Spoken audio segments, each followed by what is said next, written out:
జై శ్రీమన్నారాయణ. ఓం నమో వెంకటేశాయ.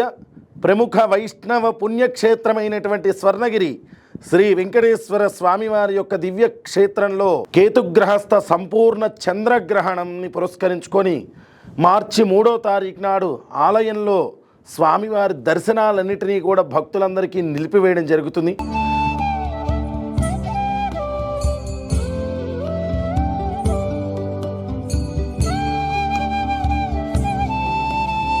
తదుపరి తిరిగి 4వ తారీఖు నాడు ప్రాతకాలంన స్వామివారికి శుద్ధి పుణ్యాహవాచనాది కార్యక్రమాలు, అదేవిధంగా ఆలయ సంప్రోక్షణాది కార్యక్రమాలన్నింటినీ కూడా చేసుకున్న పిదప మధ్యాహ్నం 2:30 గంటల నుంచి స్వామివారి యొక్క దర్శనాలు సమస్త భక్తులందరికీ కూడా అందజేయడం జరుగుతుంది.